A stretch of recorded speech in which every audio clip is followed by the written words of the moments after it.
संस्थापक प्रथम संस्थापक महात्मा स्वामी रामचंद्र वीर महाराज, जिन्होंने गौहत्या के बारे में अनशन किया 166 दिन का 1960 में तिहाड़ जेल दिल्ली में तत्कालीन प्रधानमंत्री श्रीमती इंदिरा गांधी को चुनौती दी, लेकिन प्रधानमंत्री ने गौहत्या बंद करने के लिए कोई विशेष प्रावधान नहीं किया। महात्मा स्वामी रामचंद्र वीर महाराज ने पूरे देश में पशु बलि बंद कराई, देव मंदिरों में शराब चढ़ती थी वो बंद कराई देव मंदिरों में, कालीकट कलकत्ता के काली मंदिर में, बांकी माता मंदिर में, सला देवी मंदिर में, पूरे देश के विभिन्न मंदिरों में पशु बलि सुरा जो चढ़ती थी शराब। महात्मा स्वामी रामचंद्र वीर महाराज धर्म के इस संस्थापना के लिए और हिंदू धर्म के विस्तार के लिए पूरे देश में अग्रणी स्थान रहा उनका। 100 से अधिक बार वो जेल गए और 100 से अधिक बार ही उन्होंने अनशन किया। इस मठ के द्वितीय संस्थापक थे आचार्य स्वामी श्री धर्मेंद्र जी महाराज, जिन्होंने सोमनाथ मंदिर तक की यात्रा की। सोमनाथ मंदिर की स्थापना के लिए अनेकों बार सोमनाथ मंदिर गए और इसको मंदिर को आगे बढ़ाने में महाराज श्री का विशेष योगदान रहा। हमारे देश में अयोध्या में भगवान राम के मंदिर को वर्तमान रूप देने में महात्मा आचार्य स्वामी श्री धर्मेंद्र जी महाराज का अग्रणी स्थान रहा है। बाबरी मस्जिद को ढाने में और मंदिर का मूल रूप आज जो देश को मिल रहा है वो आचार्य स्वामी श्री धर्मेंद्र जी महाराज और इस मठ की अग्रणी स्थान रहा है। राम मंदिर में प्रथम शिला जयपुर जिले से पंचखंड पीठाधीश्वर आचार्य स्वामी श्री धर्मेंद्र जी महाराज विद्यालय का धर्म की संस्थापना के लिए आचार्य स्वामी श्री धर्मेंद्र जी महाराज का अग्रणी स्थान है। पूरे देश को में धर्म को आगे बढ़ाने में, देश के विरोध और धर्म के विरोध में सरकार भी कोई गलत नीति और कानून बनाती थी, उसके लिए आचार्य स्वामी श्री धर्मेंद्र जी महाराज सरकार का आंदोलन के जरिए विरोध करते थे और देश को संस्कृति के क्षेत्र में आगे बढ़ते थे। तो ये अभी जो मंदिर का काम अभी चालू है यहाँ पर? इस मंदिर का काम चालू है। ऊपर हनुमान भगवान का मंदिर बना हुआ है, मानव रूप में श्री विग्रह है। महात्मा स्वामी रामचंद्र वीर महाराज ने खंडन किया कि माँ सीता ने बंदर रूप में देखा, इसलिए बंदर रूप प्रचलन में आ गया देश में, और वानर भगवान की जाति का नाम है। भगवान मनुष्य रूप में थे, नहीं कि बंदर। और जो फिलहाल वो 5 पांडवों ने यही जगह क्यों चुनी थी रहने के लिए? इस क्षेत्र में ये पहाड़ी क्षेत्र है चारों तरफ से, जो कि कम से कम भी 20 किलोमीटर के एरिया में फैला हुआ है। इसमें एक ही स्थान पर नहीं रहे, अनेकों स्थानों पर पांडव यहाँ छिप करके रहे। यहाँ के राजा विराटनगर के गुप्त नाम से उधर पूर्ति के लिए उनके यहाँ छिप करके अनेकों नामों से धर्मराज युधिष्ठिर राजा के साथ पासे खेला। भीमसेन जी महाराज रसोई का काम देखा करते थे राजा विराट के यहाँ। अर्जुन राजा विराट की बेटी उत्तरा को गायन कला सिखाया करता था और नकुल और सहदेव राजा विराट की गाड़ी चलाया करते थे। पांडवों ने द्रौपदी पे कीचक, जो राजा विराट का साला था, उसने कुदृष्टि निकली, अपनी वासनाओं पर आसक्त हो गया और द्रौपदी को अपने प्राइवेट कक्ष में भोजन कराने के लिए आमंत्रित किया। भीमसेन जी द्रौपदी ने ये कथा बताई, भीमसेन जी महाराज ने स्वीकार किया। भीमसेन जी महाराज द्रौपदी के देश में कीचक भोजन कराने जाते हैं और कीचक वासनाओं के आक्षेप में वही क्रियाकलाप करता है। भीमसेन जी महाराज ने कीचक को मार दिया। कीचक महाबलशाली था, कीचक की मौत का समाचार सुनकर हस्तिनापुर के गुप्तचर चारों तरफ छोड़े हुए थे। जब ये मालूम पड़ा कि कीचक मारा गया तो पांडवों को पता, दुर्योधन ने यह सोचा कि कीचक को भीम के अलावा कोई नहीं मार सकता, हो सकता है पांडव वहीं छिपे हुए हों।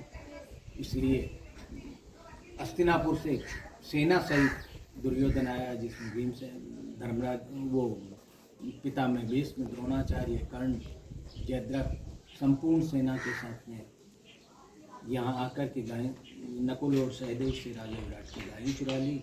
और गायें चुराने के बाद में नकुल सहदेव ने राजा के पास समाचार भेजा। राजा ने अपने पुत्र उत्तर कंवर को और उसका सारथी बनाकर अर्जुन को भेजा। युद्ध गायों को छुड़ाने के लिए वो गंतव्य स्थान पर पहुंच गए और वहाँ उत्तर कंवर का युद्ध पांडव कौरवों से हुआ। कौरव उत्तर कंवर युद्ध में घायल हो गया, मैदान छोड़ के भागने लगा। वहाँ युद्ध की कमान अर्जुन ने संभाली। अर्जुन ने पांडवों को हराया और गायें छुड़ाई। ये सारा समाचार उत्तर कंवर ने राजा विराट को बताया और यहीं से पांडवों की पहचान हुई और महाभारत के युद्ध का संगठन और संचालन यहीं से भगवान श्री कृष्ण सेना का संगठन देखने के लिए यहाँ आए। प्रथम बार सेना का संगठन देखने के लिए आए। राजा विराट ने अर्जुन के पुत्र राजा विराट के पुत्र अभिमन्यु के साथ अपनी बेटी उत्तरा का विवाह किया। उसमें भगवान श्री कृष्ण आए, 2 बार हो गए और 3 राजा विराट से मिलने आए। और उसके पश्चात गलता तीर्थ पर गए। महर्षि अगस्त के शिष्य वहाँ महर्षि गलता तीर्थ पर तपस्या कर रहे थे, उनसे मिलने गए। इस तरह से भगवान श्री कृष्ण 3 बार आए।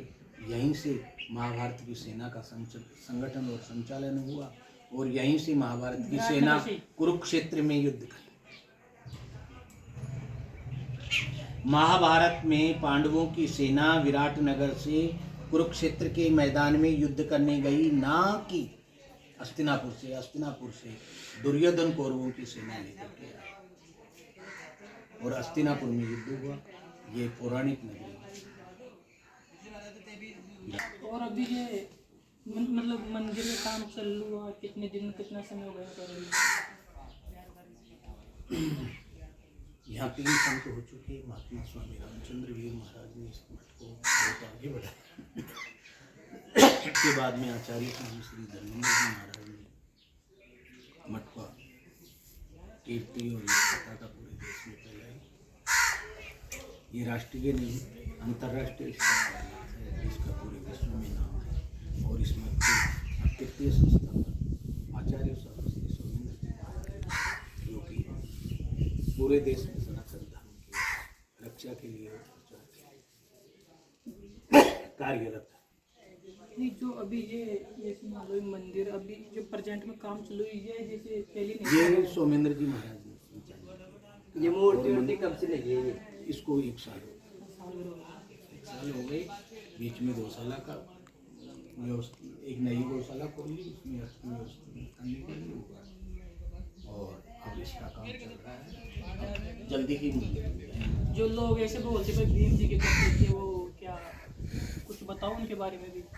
एक ये खड़ा पासा, ये दूसरा इसके साथ में रहा, ये 2 हो गए, 2 ऊपर रहे, 4, 1 ये 5 भीमसेन जी महाराज द्वारा रखे हुए 5 पत्थर पंचखंड कहते हैं। और ऊपर हनुमान भगवान का मानव रूप में श्री विग्रह है। वहाँ ऐसे 5 पत्थर भीमसेन जी महाराज द्वारा रखे हुए हैं।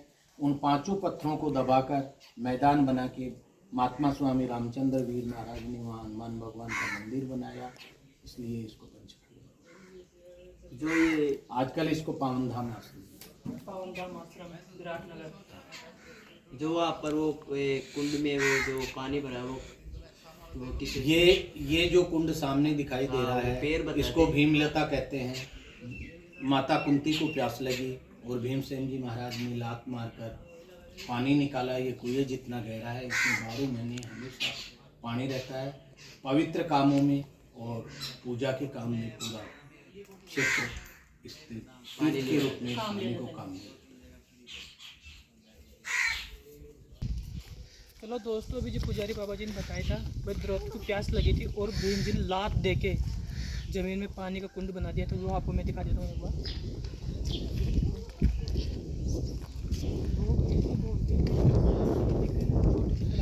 ये भीम जी ने लात मार के और पानी चालू हो गए थे, पर लात मारते ज़मीन से पानी आ गया था। और लोगों का कहना ये है कि इसमें कभी भी पानी नहीं पीता है।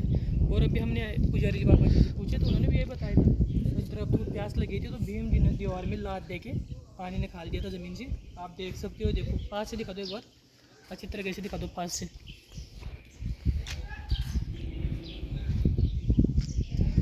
अच्छा हो तो भाई